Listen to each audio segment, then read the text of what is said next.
Well, welcome to the parody, where we tally up the victims in our favorite media. I'm Disassembly Drone Jenny, and today should be my birthday, but I'm not covering anything birthday related. Instead, I'm covering Murder Drones Episode 5, Home, released in June of 2023. One thing you should notice immediately is that this episode takes place mostly in the same manner that we saw at the beginning of Episode 2. And since that was before they all found lives in murder, this means that this episode is basically an origin story. However, the episode doesn't actually take place in Elliott Manor. Instead, it's Uzi taking N back to Elliott Manor in some sort of virtual reality thing, just so he can gain his memories from there back. And really, it should be the most complicated episode to follow. Really, it might actually be one of the simplest, just because it tells us the entire backstory. Sure, I may have to explain a few extra things, but it doesn't really matter. And plus, I can lengthen this episode anyway by telling you some behind the scenes in animation. I can do all of this due to an 8-minute behind the scenes video for this episode by lead animator Kevin Temmer. That's awesome considering that he animated on Blue Sky's three last movies. The fact that he did references for some of the shots for the animators to animate makes some of these shots way funnier than they need to be.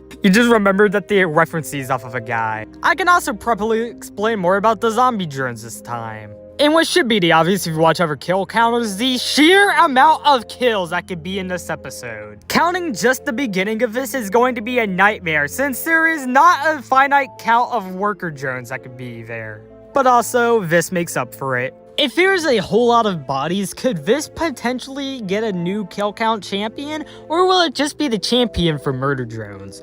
Let's find out and get to the kills. The episode begins with the Glitch Productions intro finishing on the CRT TV. There is a tape playing on that TV, however. It's about the zombie drones. So basically what leads up to being a zombie drone is that a drone isn't properly disposed of when they get disassembled. They can reboot normally, like J, V, and N, or not so normally to cause some dangerous mutation. Them being marked for disassembly can be shown through a yellow armband. And in some cases, they can even become disassembly drones. 0.7% of these rebootings can be extremely dangerous and may be able to lead to the death or injury of a human. 29% are terminal lockouts and 70.3% just carry no change. Whatever portion of the tape we see ends in oh my god! Dude, I don't want to count all of these drones, man. It's gonna be way too hard for me to get an accurate number. We even dive in, so there's infinite possibilities of what number of drones could be down here. And especially in this long shot. You know what, I'll just let one of you disassembly drones near me kill me. Just do it now. And if I want to get a number as close to accurate as possible, I guess I'll have to go through and count all of these. But fucking count them I did, and I counted a grand total of 220 total worker drones inside of this pile. That is definitely not the amount of worker drones that are in there, but that's the closest number I can muster up. And I may have double counted a lot of these, but there's definitely way more bodies in the landfill, so what you see is what you're gonna get. The number 220 doesn't include this drone who reboots. Also, I'm done counting bodies for this entire episode, so I might need to break into someone's counting supply. Well, don't mind if I do. We then get transported to Elliott Manor, where basically the entire episode kinda takes place. Some drones have been paused, but not N, who's reading a book. It's about 101 dog breeds, and he finds a paper from Jay, which... Dude, that's gold. He throws it in a stack of paper and continues reading to a paused V. He stops reading when things go wrong and some books fall down to tell him a message. More come down which tell him to enter a spooky basement. N, however, decides not to and pieces out. Some bugs defend their drink territory before one of them is killed. Oh, but N's walking out of that room with that character that was mentioned last episode.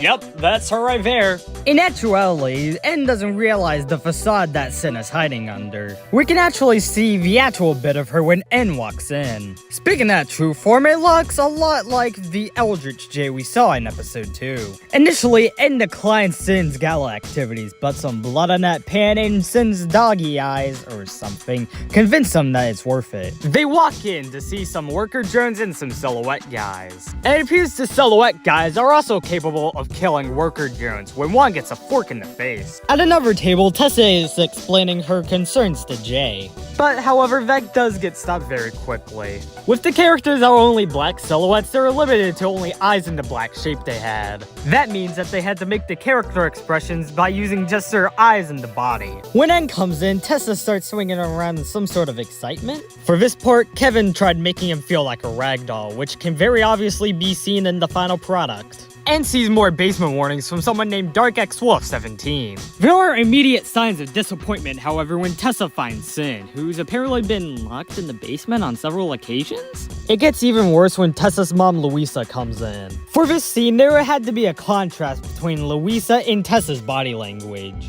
It gets even worse when Louisa sees Sin in the premises. They're barred from putting any more drones in that library, and she walks off without any objection wanted. They are not broken.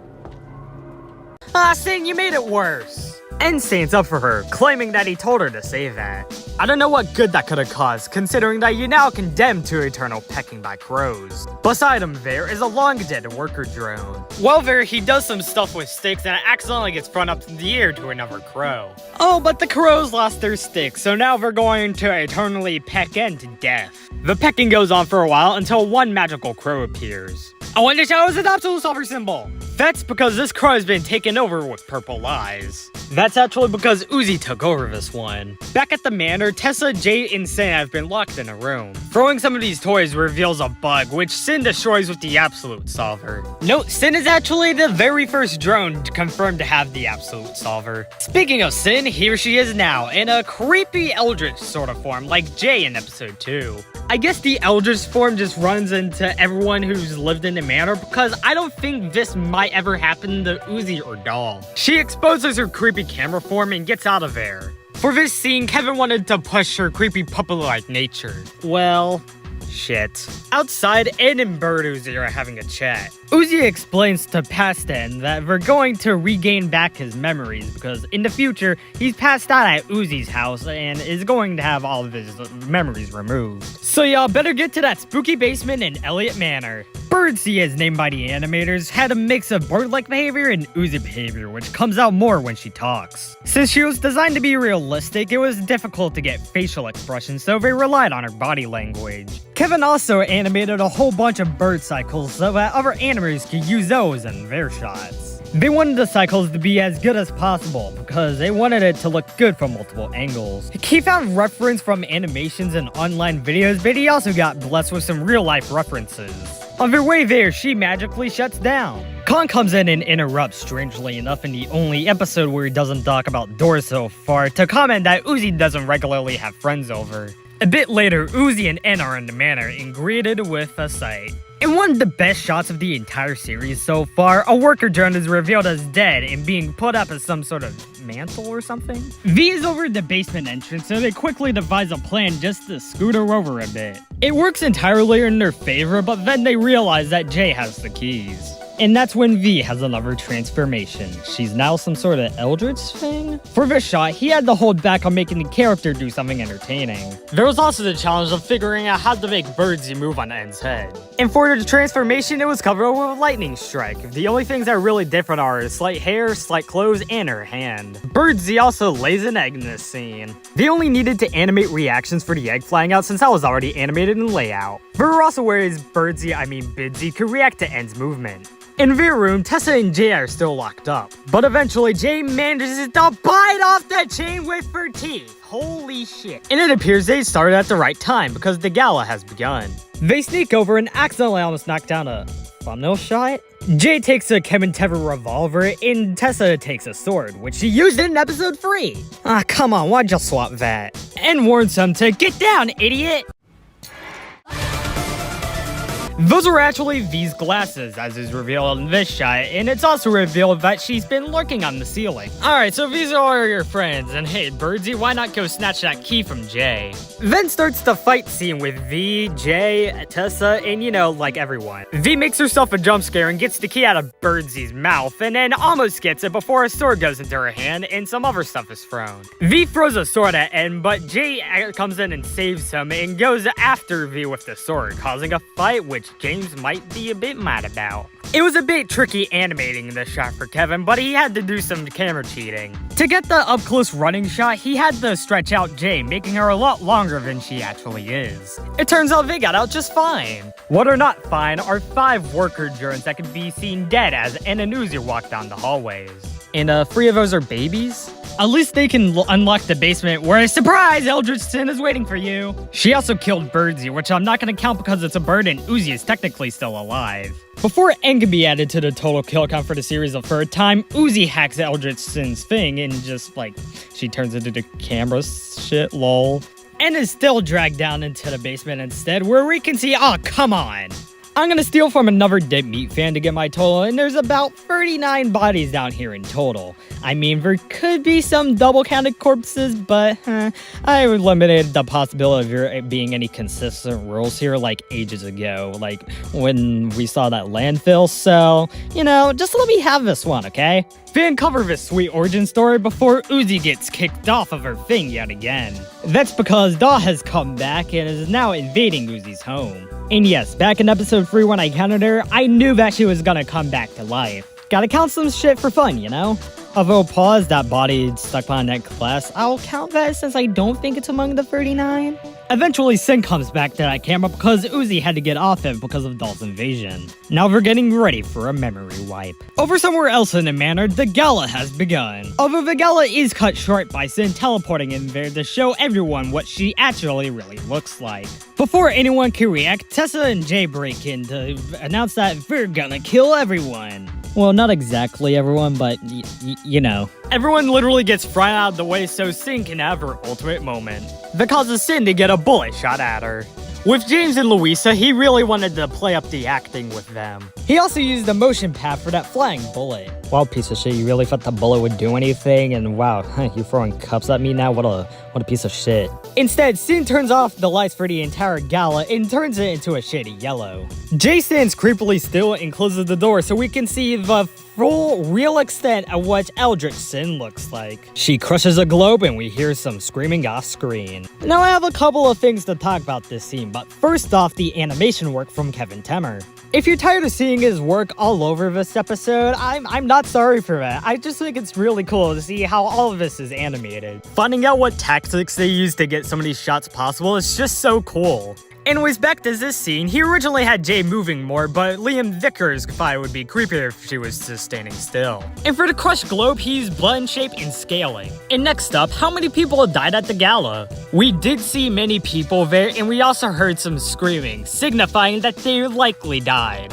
And if James and Louisa survive, there's always at least 2 more people there that we can keep track of. Using the entire gala party, including James and Louisa, there's 38 people, and if they didn't die, well, that's still 38 people, since there's 2 more people I probably didn't document. So for Sin's Gala Massacre, I'm adding 38 more victims to the count, even though it's unlikely that 2 of them died, and if those 2 didn't die, well, there's always 2 more. In Sin's Basement of Mystery, she's having trouble deciding what weapon to use in N's memory wipe. Bam, you suck.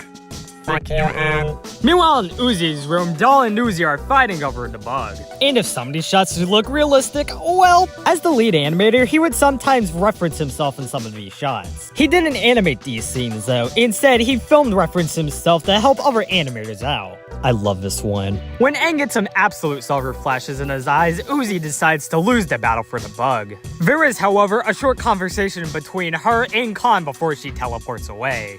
Back in the manor, Sin has recruited V to help her with it. Sin continues going off about mind erasure stuff. However, N has one more trick up his sleeve. V's glasses. Stop proving his fucking point already. She grabs a scalpel, or what appears to be one, from the short supply of weapons at her disposal. After getting a positive message from N, she starts getting emotions and lists a dog fact. Sin isn't having any of this shit, so she puts V on the roof in a chokehold and starts trying to erase N's mind. Literally before she does it, though, she starts going on a huge monologue about it before she stopped. And by who, you may ask? Well, of course, it was Uzi. For Sin's camera version, Faye drew a lot of inspiration from the Portal character GLaDOS. It's either that or GLaDOS, I don't know how to pronounce shit. Rigging gave him a lot of very versatile tentacle rigs, so they could create a pose and then have the tentacle slide into said pose, which would allow for smooth, creepy movement. Uzi reverses a lot of Sin stuff and lets go of V. It's only now that N recognizes Uzi.